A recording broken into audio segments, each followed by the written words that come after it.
O tema de hoje é os 7 derramamentos do sangue de Cristo, o sangue que foi derramado no rosto do Senhor.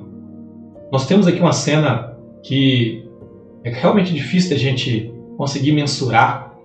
Para você tentar ter uma ideia, eu quero que você procure ou pesquise na internet aí, algum lugar onde tem uma pessoa fazendo ali a sua barba e depilando o rosto com a sua barba cheia. Não apenas um pouquinho, mas uma barba bem cheia. Essa é a situação que o Senhor teve que experimentar.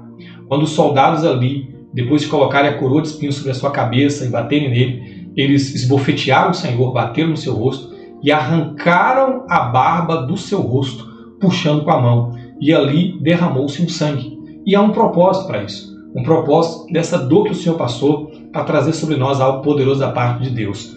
O nosso texto base está lá em Isaías, no capítulo 50, no versículo 6, que vai dizer assim: Ofereci as costas aos que me feriam e as faces aos que me arrancavam os cabelos da barba.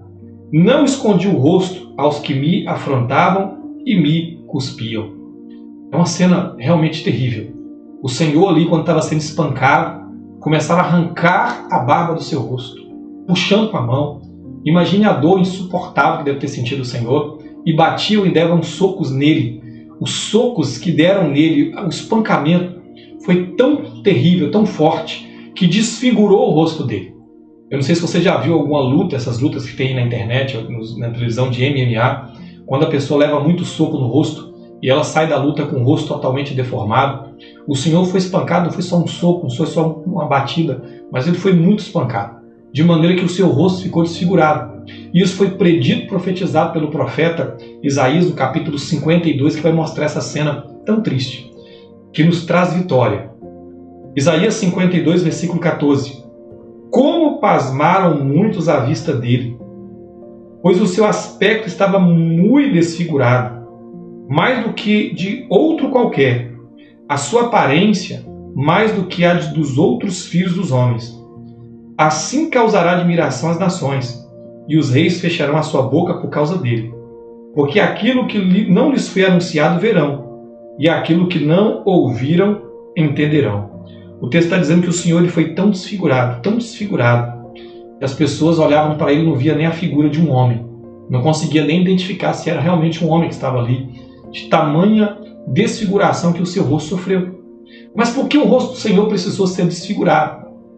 Precisou ser desfigurado porque o homem, que foi criado à imagem de Deus, perdeu essa imagem. Lá em Gênesis, no capítulo 1, versículo 27, vai dizer assim: Criou Deus, pois, o homem à sua imagem. A imagem de Deus o criou, homem e mulher os criou. No capítulo 5, esse texto é repetido, olha o que vai dizer. Capítulo 5 de Gênesis, versículo 1. Este é o livro da genealogia de Adão.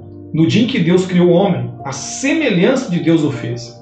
Homem e mulher os criou e os abençoou, e lhes chamou pelo nome de Adão no dia em que foram criados. Aqui nós temos que o homem foi feito à imagem de Deus.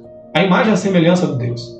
O homem foi feito à imagem do Criador, caráter, perfeição diante de Deus. Uma perfeição, sabemos que limitada, mas aquilo que Deus deu ao homem, que era apenas o conhecimento do bem. Mas quando o homem resolveu conhecer o mal, desobedecendo a Deus, a maldade entrou no coração do homem, agora o homem se perverte e afasta da imagem de Deus. De maneira que a geração que veio depois de Adão já não vem mais a imagem de Deus, mas vem a imagem do Adão caído, o Adão que pecou, o Adão corrompido pelo pecado, o Adão que agora escolhe as coisas erradas e más dessa terra. O versículo 3 do capítulo de Gênesis 5 vai continuar dizendo: Viveu Adão 130 anos e gerou um filho à sua semelhança, conforme a sua imagem, e lhe chamou Sete. Então nós temos aqui uma confirmação exatamente essa, que o homem Adão, ele gera agora filhos, e os filhos agora nascem a essa imagem do Adão caído, o Adão que vive em pecado. E algo terrível aconteceu, que os homens começaram e continuaram fazendo aquilo que era errado, que se distanciaram tanto de Deus que o Senhor teve que mandar o dilúvio, como nós já falamos aqui anteriormente, o dilúvio da terra que consumiu o ser humano. Mas o homem ainda continuava com a imagem distorcida, não a imagem real de Deus. Então foi necessário que houvesse uma restauração dessa imagem. E quando o Senhor é desfigurado o seu rosto, simbolizando desfigurada a face, agora quando ele ressuscita dentre os mortos, ele nos dá a possibilidade de termos a imagem de Deus restaurada em nossa vida, de cumprirmos o propósito para o qual nós fomos chamados. Adão já era a imagem e semelhança de Deus. Adão era alguém especial que Deus havia feito. Mas ele, ouvindo os ensinos de Satanás, ele entendeu que ele não era tão bom assim. Ele entendeu, Adão, a perceber, olha, de repente está faltando algo na minha vida. Eu quero dizer, querido, você que está me ouvindo, você é um plano, um propósito de Deus, você é um sonho de Deus. Deus planejou você antes de fundar a terra.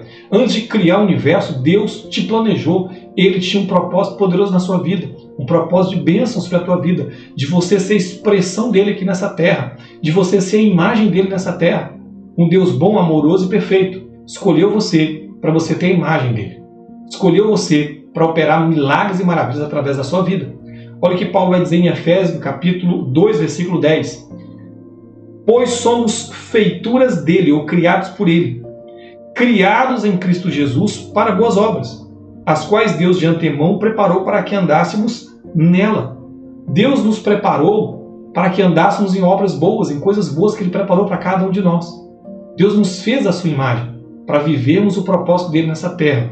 Hebreus, no capítulo 2, a partir do versículo 6, vai dizer assim: antes, alguém em certo lugar deu pleno testemunho dizendo: que é o homem que dele te lembres? Ou o filho do homem que o visites? Fizeste um pouco menor que os anjos, de glória e de honra o coroaste, e o constituíste sobre as obras das tuas mãos. Olha que coisa poderosa. O salmista está questionando, olha, o que é um homem, para que o Senhor se lembre dele. Não é menosprezando, não é dizendo tadinho do homem, não é isso que está dizendo.